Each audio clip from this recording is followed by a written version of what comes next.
વૈજ્ઞાનિક શિક્ષકશ્રીઓ તેમજ મારા વહાલા વિદ્યાર્થી ભાઈ બહેનોને મારું નમસ્કાર। હું વારા સાજિદા બિલાલભાઈ ધોરણ 8 માં અભ્યાસ કરું છું। આજનો મારો વિષય છે બેટી બચાવો બેટી પઢાઓ। તો આપ સર્વ સાંભળશો એવી મારી નમ્ર વિનંતી છે।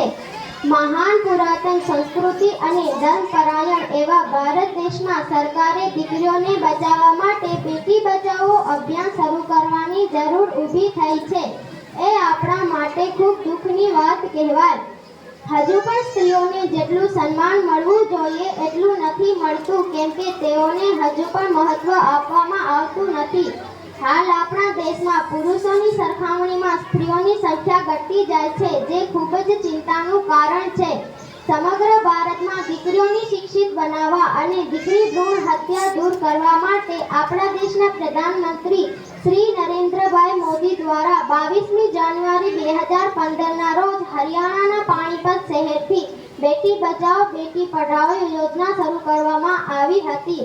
સમાજમાં નારી ભ્રૂણ હત્યાનું દૂષણ ઝડપથી પ્રસરી રહ્યું છે। આ સમસ્યા પર ગંભીર ચિંતન કરી તેના વિરુદ્ધ ઝુંબેશ ઉઠાવવા આપણે સૌને સક્રિય થવાની જરૂર છે, નહીં તો ભાવિની સમસ્યા પર વિકટ પરિસ્થિતિ સર્જશે। શું સ્ત્રી વિહોણી દુનિયાની આપણે કલ્પના કરી શકશું?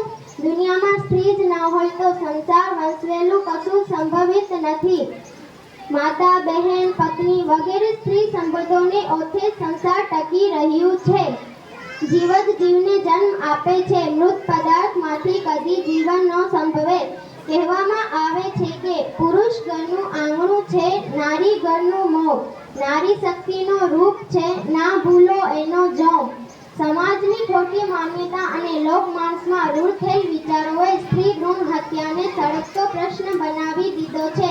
નારી ભ્રૂણ હત્યા એ સમસ્ત માનવ સમાજ માટે મહાકલંક છે। સરકારશ્રી વિવિધ યોજનાઓ દ્વારા સ્ત્રીઓને પુરુષ સમાન અધિકાર આપવાના પ્રયત્નો કરી રહી છે। બેટી બચાવો યોજના તે પૈકીની એક છે। દેશમાં સતત ઘટી રહેલા કન્યા શિશુ પ્રમાણને સંતુલિત કરવા માટે આ યોજના શરૂ કરવામાં આવી હતી। ભારત દેશમાં પુરુષોની સરખામણીમાં સ્ત્રીઓની સાક્ષરતા દર ખૂબ ઓછો છે। આ પણ સ્ત્રીઓના શોષણનું કારણ છે। તેથી બેટી બચાવો યોજનાનો મુખ્ય ઉદ્દેશ કન્યાઓનું પ્રમાણ વધારીને તેને માન સન્માન આપવાનું છે।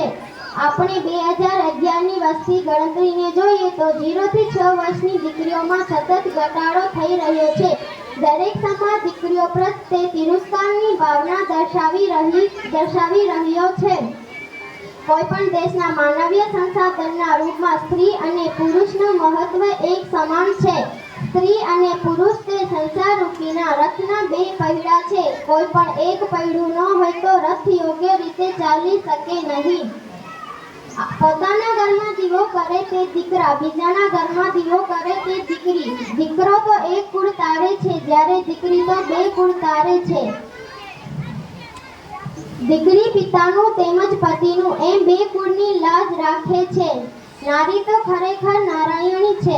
અત્યારની પરિસ્થિતિમાં થોડોક સુધાર આવ્યો છે। વિવિધ યોજનાઓ અને સરકારના અથાગ પ્રયત્નોથી આજે સમાજમાં સ્ત્રીને મોભાનું સ્થાન પ્રાપ્ત થયું છે। આજે ભારત દેશમાં સ્ત્રીઓ વિવિધ ઉચ્ચ પદો પર બિરાજમાન છે, જે આપણા માટે ગર્વની વાત કહેવાય। અંતમાં એટલું જ કહીશ, દીકરા દીકરી એક સમાન ગણીને તેને સમાજમાં મોભાનું સ્થાન આપીશું। બેટી હૈ તો કલ હૈ। અસ્તુ। ભારત માતા કી જય।